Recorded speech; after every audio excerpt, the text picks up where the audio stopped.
Welcome to San Diego, Mark. Thank you for taking the time today. We appreciate it. We'll get started with Bob Scanlon, Fox Sports San Diego. But in the meantime, if you have any questions for Mark, please put them in the group chat feature. Hey, Mark, congratulations on getting that contract locked in, and welcome to the Padres. Thank you. Appreciate it. Yeah. How does it feel to be a part of the San Diego organization, and why were the Padres the best fit for you right now? Gosh, it feels awesome. The atmosphere in the air is, it's really cool. Guys are expecting to win. I'm really happy I decided to come here. It's after being here just a couple of days, I made the right decision. You've been a part of a lot of different clubhouses and organizations. Can you feel a difference here? Can you feel a certain swag? And you mentioned an expectation to win. Yeah, without a doubt. Even Jace's speech this morning was great. It just, you can tell this club has been a winning team for a couple of years now, and they're really hitting their peak. Jay seems like he's a heck of a leader, and guys respect the heck out of him. So, like I said, I've only been here 2 days, but it's been really neat to be in the clubhouse with these guys. Mark, what's been the key to your success the last few years? I know a big part of it obviously is health. You had the forearm issue that bothered you for a while, but have you also made some other adjustments along the way to put up the numbers that you have the last few years? Yeah, I moved over on the rubber a little bit. My repertoire has been pretty much the same, but I think, the ratio of pitches and the mix that I've had has changed a little bit over the past year or two. But, just subtle things, not big mechanical changes or anything like that. I saw in one article that you mentioned that you'd made a little adjustment also on the grip of your cut fastball, and some of the analytics graphing shows that you're throwing that pitch more. I don't always trust those things necessarily, but are you using that pitch more, and is that because of the change in the grip that you made on it? I don't know if I'm using it more. It could be just analytics are getting better or different. But a lot of that has to do with the catcher and that relationship, and I can't really say that it's a whole lot different than years past. Obviously, there was a point in your career you were a dominant closer for several years until the injury slowed things down. Do you see yourself as potentially returning back to that role, either full-time or part-time here with the Padres? Yeah, of course. That's something you've been striving to get back to the last couple of years, even with Atlanta and the end of San Francisco? Yeah, I was there all of last year.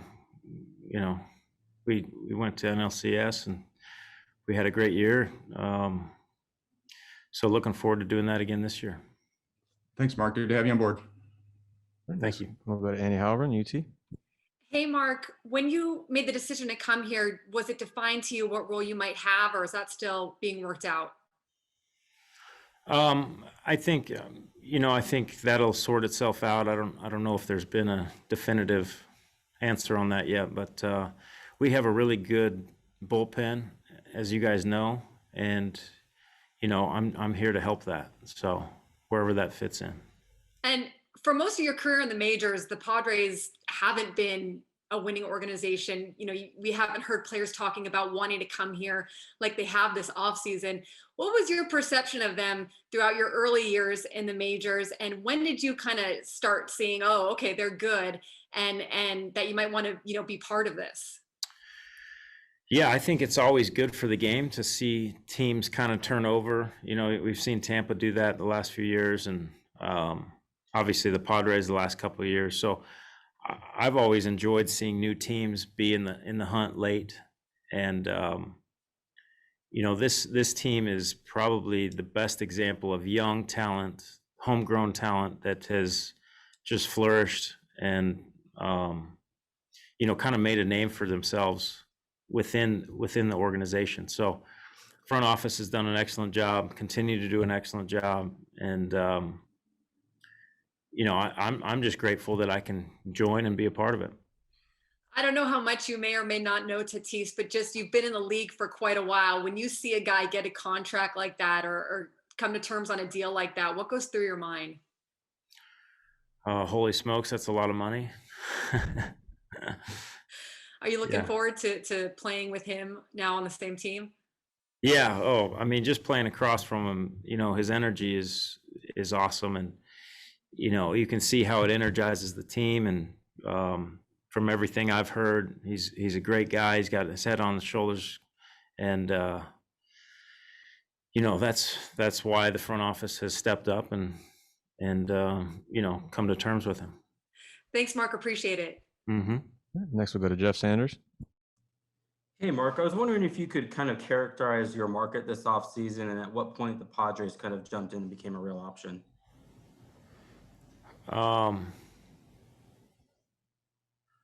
Jeez.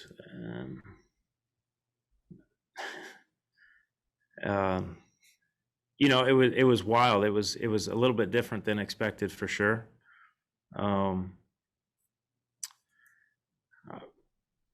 Different than I expected. That's the best way to put it. Yeah. The Padres came in, later for sure, but they came on. It didn't matter who came on when. It was more about the winning part of it, and they were, just playing against them and being on the other side. It was pretty easy decision once they were in the mix. And can you kind of characterize the way you've maybe changed as a pitcher since your surgery? Well, I was throwing without pain, which was helpful. I don't know if I changed a whole lot. Yeah, I don't know how I changed too much. Just a little bit more freedom, I guess.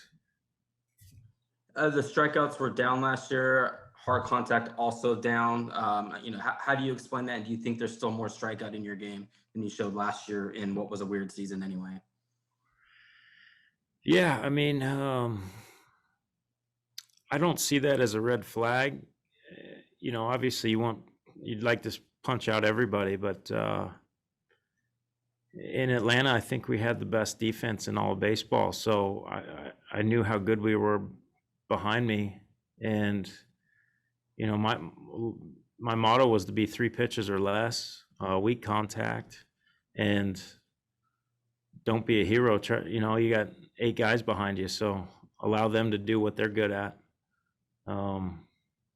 Keep the infield on their toes.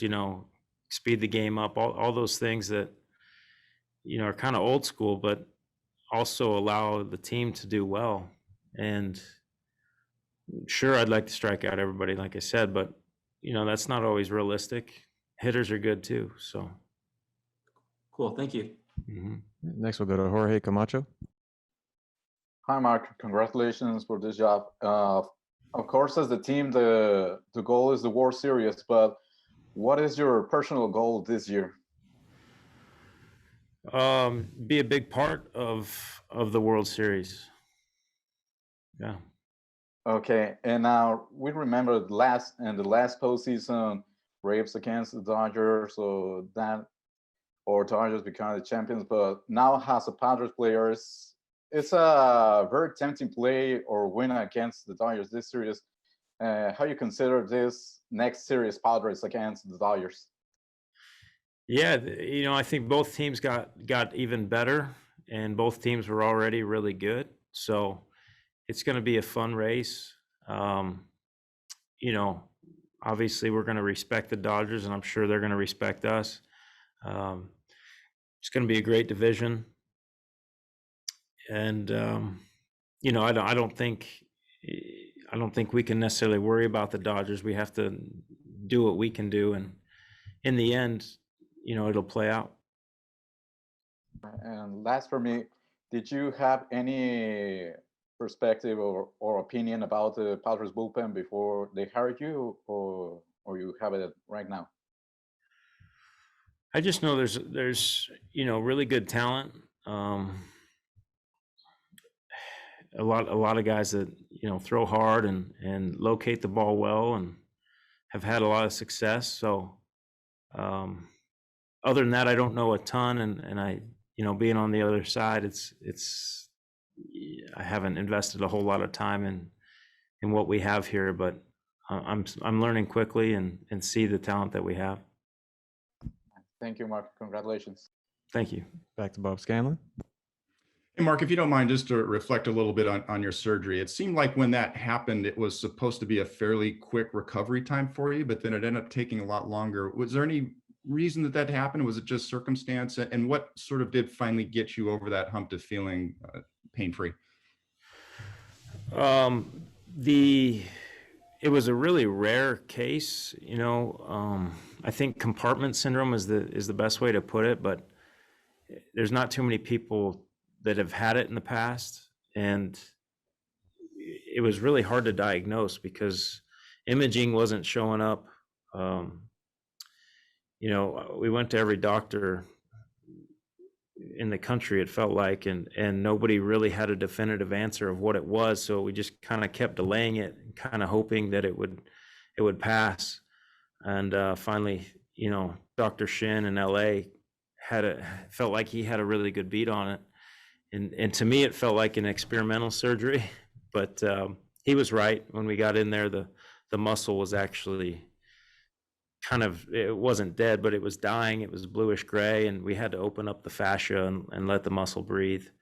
And, you know, the expected time was like 3 months for recovery, and it ended up taking, I think, 10. But simply because, you know, we didn't know how it would react. So, Got it. Yeah. So it was, like you said, just a really rare thing, and it just took longer than expected, but there was really no precedent for it, it sounds like. But fortunately, over time, it finally healed up for you. Yeah, I think it's just one of those things that the muscle outgrew the fascia, and for whatever reason, you know, I don't know if there's an explanation for it. Yeah. All right. Thanks for the detail. Appreciate it. Time for a few more questions. We'll go to Tony Alvarez. Hey, Mark, I just wanted to ask you, you kind of mentioned it earlier, overall, the analytics part of the game right now. Do you think maybe it plays a bigger role in guys like yourself coming up injury at some point of their career, and probably make managers think a little more on certain game situations? Or you think it's just that the analytics are part of the game overall in the game now? Yeah, I think analytics are a great thing. Used correctly and having, you know, a little bit of common sense behind them. You know, I don't think analytics show heart and effort behind things, but I do think that they can really help us. I believe you're ignorant if you don't use them, but if you go too far, I think it's going to hurt you as well. You know, I felt like there's been times in games where we went all in on analytics, and it was very obvious that that was the wrong move. And, you know, as we've seen throughout the last 5 or so years, that analytics can really help and improve things. So I think there's a balance that we have to have, front office has to have, and you know, finding that balance is key. Is there a point, do you think maybe a player could probably help a manager, letting them know, okay, I know probably statistics say one thing, but I got this batter or on this situation? Or how do you see it playing out? Yeah, I mean, it's all about execution at the end of the day. We can talk about spin rates and access points and, you know, everything, but you know, if you locate the ball and execute, you're probably going to have good success. Thanks, Mark. All right, next, we'll go to Tyler Kepner. Hey, Mark, how are you? Doing good, thank you. Good to see you still doing your thing. It's great. I wanted to ask you, you've played for big market teams, small market teams, got a lot of perspectives. What does it say to you when a team like San Diego is as aggressive as they've been? Like, you've seen all the moves last year, this year, obviously the Tatis move. I imagine you think that's something that's good for the game, but sort of from your perspective, how much do you like that, to see a team in a market like San Diego just go for it like this?